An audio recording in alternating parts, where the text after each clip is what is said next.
A decisão do STF sobre a responsabilização da imprensa por parte de falas de entrevistados é uma decisão que tem um caráter de promover a censura em um Estado democrático. E a gente precisa se posicionar sobre isso. Preste muita atenção no que eu vou falar neste conteúdo. Mas antes, você já vai deixar o seu like, vai inscrever-se no canal, vai assinar o sininho ali das notificações. E é claro, vai depois deixar o seu comentário aqui.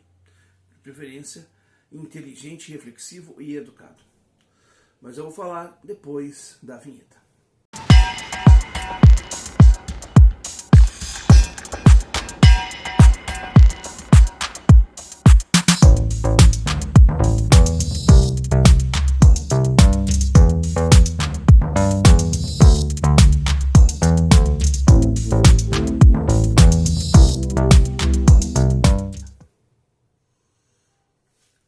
Minha gente, eu estou fazendo esse vídeo aqui e é por que ele está, esse conteúdo dentro do programa, isso também é história. Porque na história, nós tivemos, na história do Brasil, uma coisa chamada censura. Era muito comum, antes dos programas de televisão, ter uma tarja. A censura liberou esse programa para né, para menores de 18 anos, ou é liberado só para maiores de 12 e assim vai.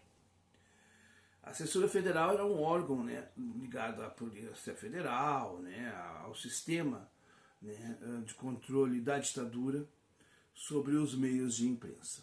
A ditadura, inclusive, a partir da censura, ela cortava partes de jornais, né, o script do programa era lido antes e ele dizia que tinha que cortar tal coisa. Às vezes passavam outras coisas, a censura era inclusive uma coisa muito burra, né? Inclusive participou da censura até um ex-jogador de futebol da seleção brasileira de tempos idos, né? Como censor, enfim, né? Agora não me lembro o nome desse jogador, mas teve um jogador aí da seleção da década de 50, 60, melhor dizendo, que inclusive participou como censor. E aí os teatros, né, as peças eram censuradas, eram, né, cortadas, ou enfim, né. Nós tivemos, por exemplo, o caso da novela Rock Santeiro, né, que em 75 foi censurada, e depois só foi ao ar numa outra versão há 10 anos depois, né, emblemático, esse episódio na história da teledramaturgia brasileira e tudo mais. Né. Os jornais eram empastelados, eles diziam aquilo que a ditadura queria. E por que eu estou falando isso? Porque nós conquistamos a liberdade. Nós conquistamos a liberdade a duras penas, né? Principalmente com a Constituição de 1988, que é ora atacada pela esquerda, ora pela direita. E o que eu tenho visto, né, efetivamente nessa decisão do STF? É fazer com que a imprensa se torne um grande 247. Sabe o que é o Brasil 247? Que é aquela imprensa chapa branca do PT, é esse desejo de ministros com o futuro, né? Então, ministro da STF, o senhor Flávio Dino. Assim como também é o desejo, né, do STF transformar, né, jornalistas como Alan dos Santos. Eles não estão preocupados em, óbvio, né, vindo, né, dessas figuras que foram alçadas pelo petismo e pelo bolsonarismo, o STF, grande parte não está preocupada, aliás, principalmente a parte bolsonarista, eles não estão preocupados, de fato, com liberdade de pensamento. Eles estão preocupados em ter liberdade de pensamento do que eles pensam. O que os outros pensam não pode estar amparado na liberdade de pensamento. Então, tipos como eu, que faço uma crítica a ambos, eles querem, na verdade, que eu me silencie, que eu me cale. Eu sei, inclusive, eu tenho essa ciência, que no momento que eu vou crescendo aqui na plataforma, cada vez mais eu vou ser perseguido por esses caras. Cada vez mais eu vou ser um cara que vai ser, né, tá na lista lá dos perseguidores, e já estou mesmo, porque todos os dias, quando eu publico algo criticando o Bolsonaro, sempre tem uma lista de 200 perfis fakes me atacando, e atacando a Ciro, e atacando tudo, né? Que é assim, é normal, é o jogo deles. Eles falam em liberdade, mas a liberdade para o bolsonarista é o quê? É um Estado que não fiscaliza nada, é um Estado que permite o trabalho escravo, é um Estado que permite o crime, de fato, por conta da veiculação de ofensas e coisa e tal, é um Estado omisso. É esse que é o Estado, né, de democracia, de liberdade para os bolsonaristas, e por sua vez os petistas querem que uma imprensa que seja chapa branca, que elogie somente o que ela fala, que não tenha o contraditório. Esta é a situação. Então nós temos hoje um Estado democrático de direito, no papel muito bonito, tá legal, só que na prática é o quê? É uma censura dentro de um Estado democrático de direito. Essa é a leitura que eu faço. Eu não sou jurista, não entendo nada de leis, mas eu tenho alguma coisa na cabeça. E eu sei muito bem que regimes de esquerda, os reais regimes ditos comunistas, que não são comunistas na prática, né, só tem um nome, eles partiram para essa coisa de ter uma imprensa, né, que jamais questione o que está acontecendo. Porque é esse o propósito, né, nessa medida do STF, que atende os anseios do bolsolulismo, não os anseios da população em si.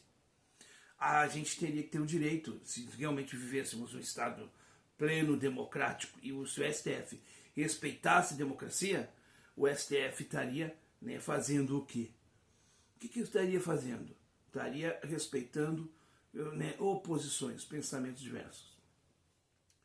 Uma coisa, gente, e aí eu vi até a fala do Flávio Dino, uma coisa é você responsabilizar, como eu no meu caso, se eu falar alguma coisa de tom pessoal ofensivo a pessoas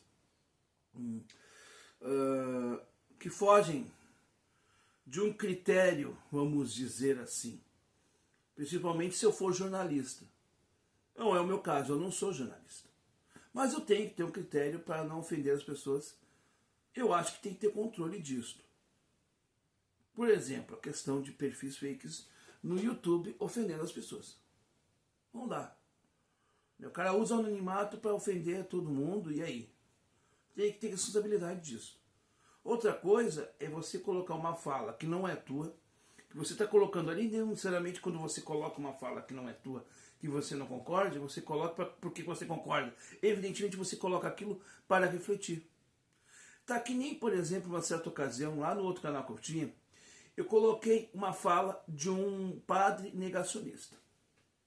E ainda coloquei assim, numa legenda, fiz um GC. A absurda fala, né, de padre negacionista. Ganhei um strike do YouTube. Por quê? Porque eu estava propagando informações erradas sobre a Covid, etc, etc. Mesmo eu dizendo que aquilo ali é um absurdo, e com o GC explicando. Não era o que eu não concordava com aquilo. Isso para mim é censura. Porque censura, você pode não ter o órgão da censura federal como tinha lá na ditadura de 64. Mas cercear a liberdade, né, dar limite para o que tu fala, para mim é uma forma de censura. Eu acho que temos que buscar a responsabilização da imprensa quando ela cria editoriais irresponsáveis, quando ela se vincula a grupos políticos e a grupos econômicos. E isso eu acho que a gente teria que ter controle, sim. Mas não o controle editorial. Você poderia fazer e aí depois você arcar com a consequência daquilo que tu fala. Agora, eu não posso arcar com a consequência daquilo que um terceiro fala para o meu canal, ou para o meu jornal, ou para a minha emissora de televisão, emissora de rádio. A fala da pessoa tem que ser responsabilidade da pessoa e não da empresa que disponibiliza aquilo. Eu tenho certeza. Por exemplo, eu posto no canal nazista. Aí que vou colocar que o YouTube é nazista porque eu sou nazista? O YouTube é plataforma. O que cabe ao YouTube, de repente, tirar do ar se for uma coisa muito ofensiva, e com certeza o nazismo é ofensivo, ok. Mas punir todo o YouTube porque tem um cara que é nazista e que fez um canal nazista, é fazer o quê? É jogar a criança fora com a água e a bacia. Portanto, não é inteligente, não é plausível, não é viável essa decisão. O STF, sim, está indo contra a liberdade de expressão e de imprensa. Liberdade de expressão tem que ter controle, sim. Toda liberdade tem que ter responsabilidade. Quem ofende gratuitamente, quem mente sobre alguém, quem cria uma fake news que prejudica a pessoa, tem que ser punida pela lei. Mas não podemos cercear, né, ou mediar a palavra das pessoas simplesmente porque existem pessoas que não sabem usar a palavra com responsabilidade. É punir quem, né, trabalha com ética, com respeito e profissionalismo. Essa é a minha posição a respeito dessa decisão lamentável do STF.